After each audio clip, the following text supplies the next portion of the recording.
Hi guys, welcome back. Wow, BABA had been falling like there's no tomorrow. Ever since the peak of October last year, it had been falling like a penny stock, dropping from the high of 319 to the low of this morning, 152, wiping out 52%. Back to the value in 2017, so exactly 4 years ago. And you can see it from the revenue in 2021 compared to the earning in 2018. It's already triple from 2018, and now the share price is back to years ago when the revenue is only a third of the current revenue. Doesn't make any sense. And BABA and Tencent, the two giants, are quite often compared with each other. So you look at the Tencent in Hong Kong market last night had grown around 2%. At some point, it was up 4.2%, while BABA at some point was down 4% in the Hong Kong market, so up and down 8% difference. So for the two giants to perform so differently is definitely unusual. I pointed out last Friday Tencent had been making a divergence, so it's the sign of rebound coming up, and at the same time BABA is looking as bullish as it could be, speeding up the dropping, increasing selling volume, and nowhere near any divergence on the MACD, so no bullish signal at all. So what makes this big difference?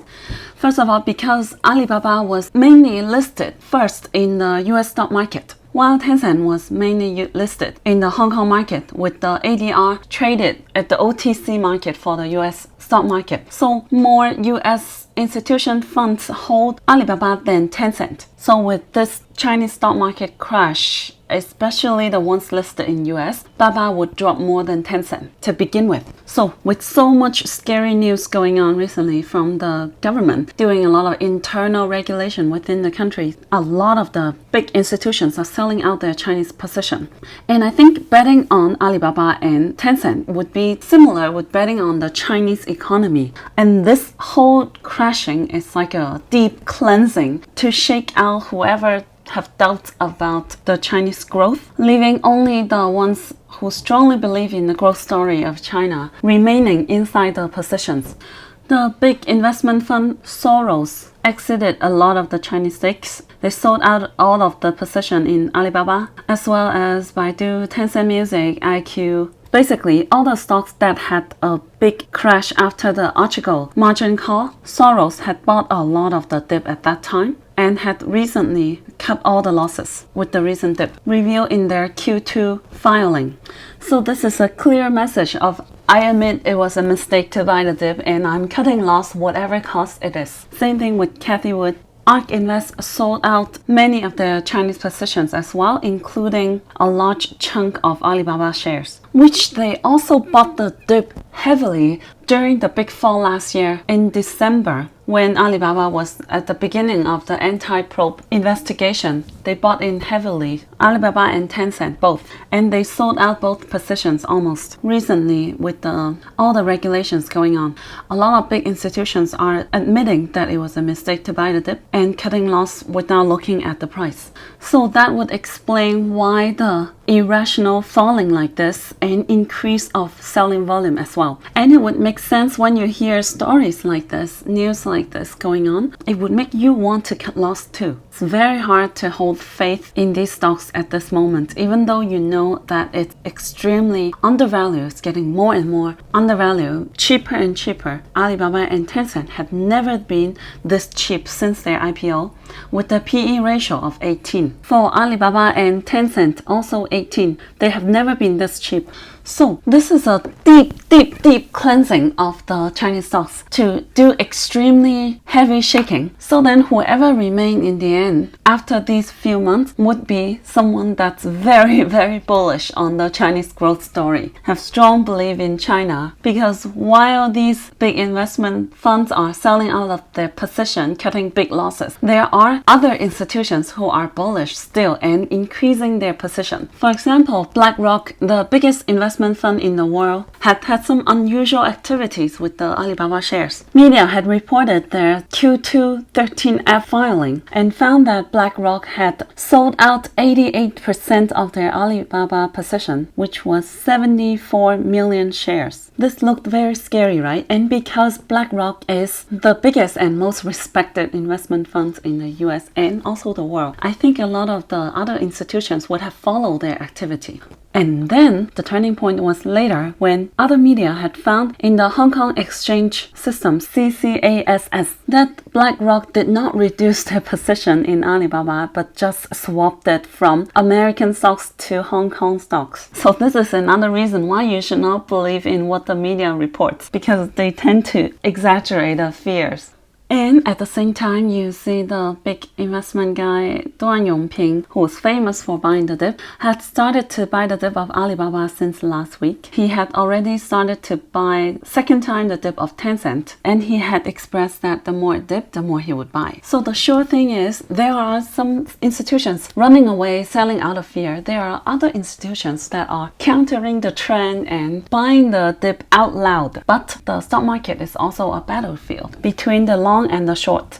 Sometimes they might want to buy in the dip, test the selling pressure, but then realize the share price just gap down again, means the selling pressure is too strong, so it's not enough buying power to counter it. So the institutions who want to buy in the dip might exit first and wait for a lower price, or even short the position into a lower support before buying in again. But as retail investors, we don't have the resource, the news and the fund to know where the money is going. So the only way we can do it is to either follow the money, buy in once the share price has confirmed the bottom, when it starts to make higher low and higher highs.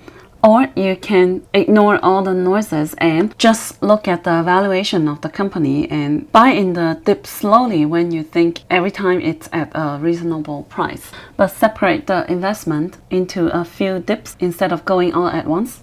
Now, another reason why Alibaba is dropping more than Tencent is because China plans to build Zhejiang into demonstration zone for common prosperity.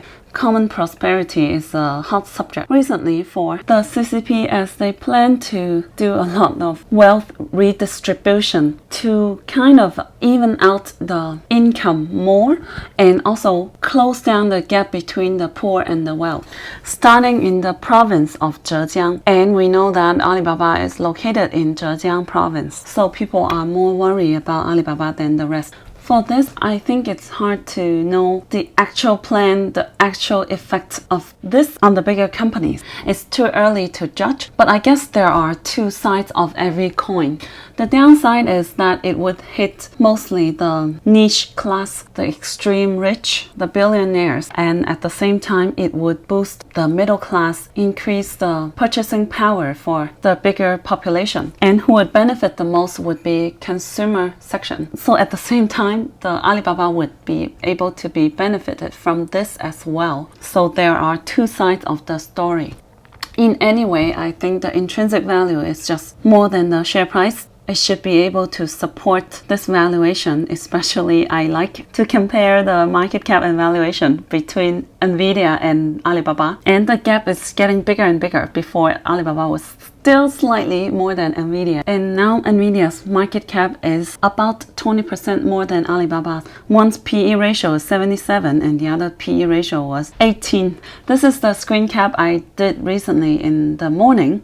So I said, I'm showing this again and let the show goes on, and I'm going to buy Alibaba now. By the time I finished my order, it was at 154 point something. And I also bought a small call option because I think in any ways the share price is just too low, that it's not sustainable. Unless the government is going to wipe out the entire e-commerce business, just like the education business, like for TAL and EDU, which is not the case. And I think it's the opposite. I think the Chinese government needs these kind of e-commerce sites to expand the Chinese brands to the world, to prosper the Chinese manufacturers again, enhance the Chinese supply chains in the world. And I like to compare these two companies, even though they are not in the same sector, because it would help me keep a clear mind to know that right now it's the right thing to do to buy into the good companies of beating down Chinese stocks instead of FOMO into the US mega caps that have been growing well recently. I started this comparison about 2 weeks ago. I said Baba and Tencent are companies that at least 1 billion of population cannot live without on a daily basis.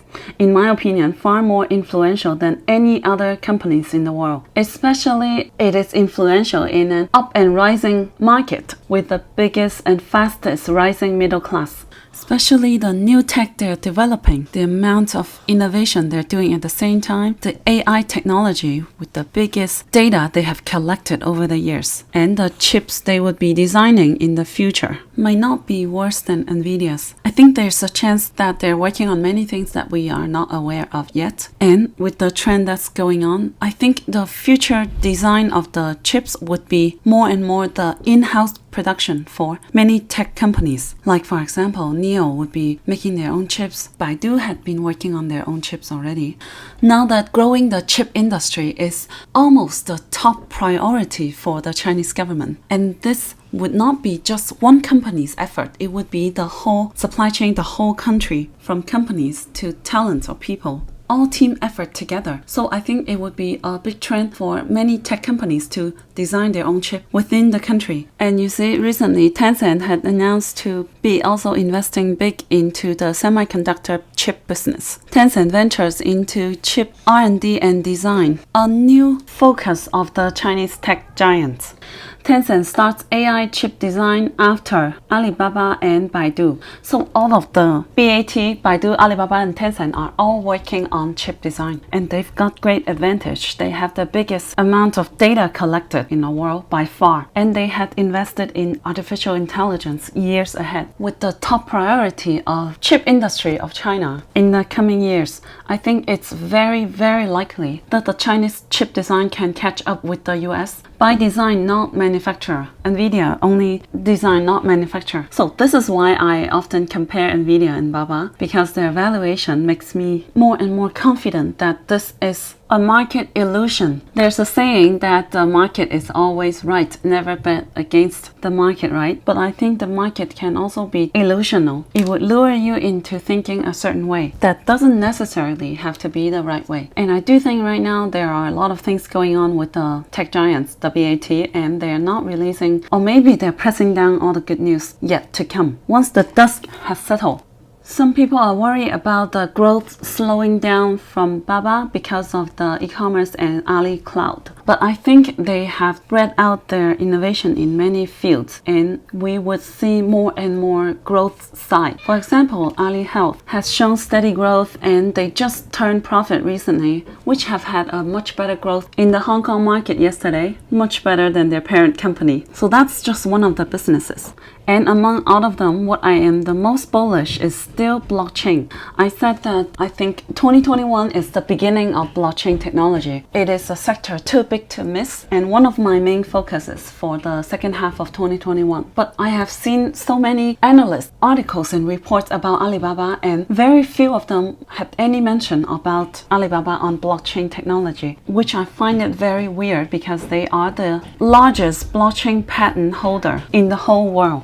I think they had foreseen this trend way earlier, and right now blockchain is one of the most important projects for the Chinese government as well. Now, with that said, even though I'm very bullish on Alibaba regardless of the political storm, and even though I bought the dip in the morning, it doesn't mean the share price had hit the rock bottom. Absolutely. Ever since last year in October, it had been falling, following this trend line, the purple line I drew. So overall, it's a downtrend, and recent days it had broke down the downtrend, and the last time it did that was in December, when the government just filed the anti-probe investigation at the end of December. So that's why last Friday I drew out this, and I said potentially it can dip a bit lower and then rebound back to the trend, just like last time. So if you had bought in the dip with me this morning, and for a short-term trader, you can set a stop loss at the lowest price of today, around 153. And if this support doesn't hold, the next one would be 148 and 130. But that would be the extreme case, if not already is. So I would think it's very unlikely. Now that's it for today. Let me know what you think about BAIDU. And if you have enjoyed this video, please give me a big like and write me a great comment. And I'll see you in my next video. That's it guys. Hope you can find my videos helpful. Make sure you subscribe to my channel and give me a big like. Thank you.